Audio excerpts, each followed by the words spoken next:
Seja muito bem-vindo ao Código Aberto, seu resumo semanal da lição de jovens. O tema do trimestre, você já sabe, é a adoração. E essa semana estamos na lição número 9, a vida de Jesus, parte 2. Vem comigo, porque a lição dessa semana tá demais.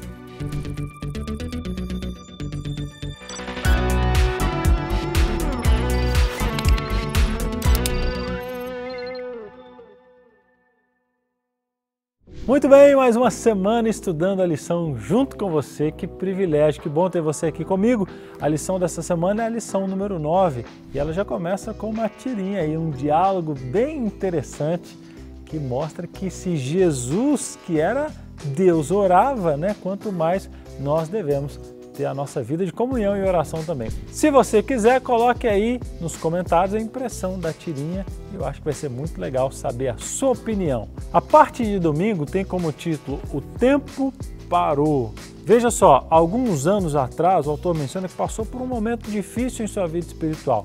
Deus parecia distante e a sua vida de oração estava quase inexistente. Estudar a Bíblia parecia forçado e sem sentido. No meio desse deserto espiritual, ele começou a ouvir uma voz suave dizendo: "Vem a mim, não tente consertar nada, apenas traga tudo para mim." E embora soubesse que Deus o chamava, ele hesitou, temendo que Deus pedisse para abandonar coisas que ele gostava, mas que enfraqueciam a sua relação com ele. E após semanas de fuga, uma noite de sexta-feira, entrou no quarto, ele ajoelhou, abriu o coração a Deus, confessando cada pecado, cada medo, cada dúvida e cada dor. Foi um momento de vulnerabilidade, mas quando terminou, decidiu esperar que Deus falasse. Sua voz não foi audível, mas seu amor e paz preencheram o coração. Ele ouviu o Espírito Santo dizendo: "Eu amo você, eu sei que você está sofrendo e correndo de mim, mas eu estou aqui, jamais vou te deixar, confie em mim." Essas palavras de Deus acalmaram seus medos e trouxeram cura. Lágrimas caíram enquanto ele aceitava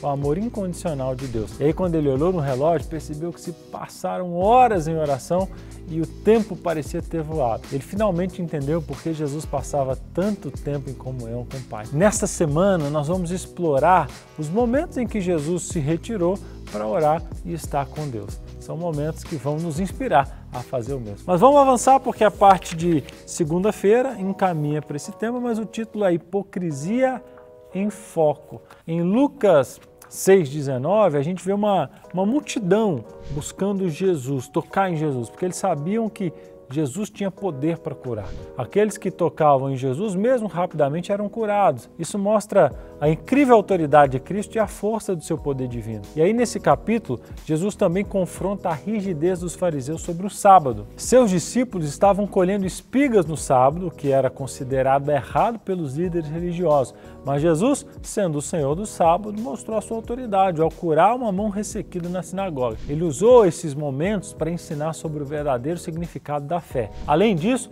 Jesus compartilha as bem-aventuranças, desafiando a visão dos fariseus. Ele também ensina que os pobres em espírito, os que têm fome de justiça e os perseguidos serão, enfim, abençoados. Jesus também orienta seus seguidores a amarem seus inimigos e a não julgar os outros e a construírem as suas vidas sobre o fundamento da rocha que é Ele mesmo. E aí Lucas 6 destaca essa diferença entre a justiça do reino de Deus e a religiosidade superficial dos fariseus. Jesus ensinava que o amor e a humildade, não o sucesso material, esses sim são os verdadeiros sinais da bênção divina. Ele ainda passava noites em oração, buscando direção para seus ensinos e as suas escolhas. E ao lidar com o sofrimento das pessoas, Jesus, que as conhecia e as havia criado, deve ter sentido uma profunda compaixão. Já os fariseus, quando confrontados por Jesus sobre a sua hipocrisia, nada responderam, pois estavam cegos para a verdade que ele pregava. Bom, a lição avança e a gente também, a parte de terça-feira, tem como título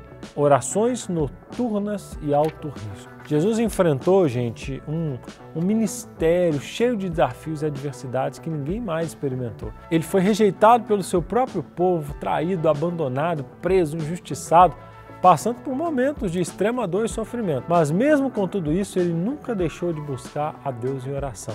Em várias situações difíceis, como quando curou o leproso e enfrentou a inveja dos líderes religiosos, Jesus se retirava para os lugares solitários para orar. Ele sabia que sua missão de morrer pelos pecados do mundo não seria fácil, então ele usava esses momentos de oração para receber direção, conforto e força para seguir adiante. Nós deveríamos fazer o mesmo, gente? Parar nos momentos difíceis e turbulentos para orar. Em outra ocasião, depois de curar um homem no sábado, os fariseus planejaram sua morte. Jesus, sentindo sobrecarregado, passou a noite em oração com Deus e Deus o orientou a escolher os discípulos para o apoio emocional e espiritual. Jesus precisava de amigos íntimos para caminhar com ele e apoiá-lo em sua missão. Gente, Jesus orava para lidar com as pressões, das necessidades das pessoas, a tensão com que os líderes religiosos o tratavam e a solidão que a sua missão trazia. Ele se retirava para orar porque sabia que sem essa conexão com o Pai, ele não podia cumprir seu propósito, né? Essa é uma consciência que a gente deveria ter. Vamos avançando? Porque aí a parte de quarta-feira tem um momento de hipertexto e não há palavra mais propícia para a lição dessa semana do que oração. E aí, qual que é a nossa rede semântica nos comentários? Oração, te lembra? Coloca aí nos comentários a palavra que veio à sua mente. E aí a gente chega na parte de quinta-feira e o título é Tente Isso. Veja só, quando criança o autor lembrava de como seu pastor convocava vigílias de oração que duravam a noite toda. Enquanto as crianças eram poupadas, os adultos se mantinham firmes orando até o amanhecer, incluindo os pais do autor. Ele sempre se perguntava como alguém conseguia orar por tanto tempo sem cansar ou ficar sem palavras, né? A resposta surgiu mais tarde, quando ele teve a sua própria experiência de oração. Se você também sente receio de passar longos períodos de oração, você tem que começar devagar. Não se preocupe com a duração, mas com a comunhão com Deus. Experimente dedicar, por exemplo, 1 hora para estar com Ele. Comece convidando o Espírito Santo para estar presente, depois abra a Bíblia, lê alguns versículos, reflita sobre o que aqueles versos significam para você. Depois pergunte, Senhor, o que o Senhor quer me ensinar aqui? Para um pouquinho, tenta escutar a voz de Deus, há algo que eu preciso mudar em minha vida? Pergunte para o Senhor. Aí após a leitura você pode orar sinceramente sobre o que leu, compartilhando com Deus o que está no seu coração. As recompensas serão grandes, pois ao longo do tempo você vai começar a desejar ter esses momentos a sós com Deus. E o tempo, vai parecer que está voando. Muito legal, né? Receber essas dicas práticas da lição. E aí a gente chega na parte de sexta-feira e o título é Guerreiro Noturno. Um resumão da parte de sexta-feira vem contando que Jesus é o exemplo da vida de oração constante, por isso tem esse título, né? Porque Jesus buscava a força e orientação de Deus, mesmo em momentos de exaustão e de pressão. Ele se retirava para orar, especialmente antes de grandes desafios, intercedendo pelos seus discípulos e por ele mesmo. Seu exemplo nos ensina que a oração sincera é essencial para a gente enfrentar as dificuldades da vida. Então, que eu e você possamos ser homens e mulheres de oração, você seja um jovem de oração. Que bom que você ficou comigo até o final, que Deus abençoe muito a sua vida. Não se esqueça de pegar esse link, encaminhar aí para a sua classe de jovens. Encaminha também ou faz o desafio do quiz da lição da semana. É só você acessar esse QR Code, que está um dos 2 QR Codes da parte de sexta-feira, vai te levar para o quiz da lição no WhatsApp com a esperança. E saiba também que na descrição desse vídeo tem algumas perguntas para você que é professor da classe de jovens, lançar essas perguntas aí para que a lição possa ser passada de maneira mais dinâmica com a participação de todos. Deus te abençoe e eu te vejo na semana que vem. Até lá!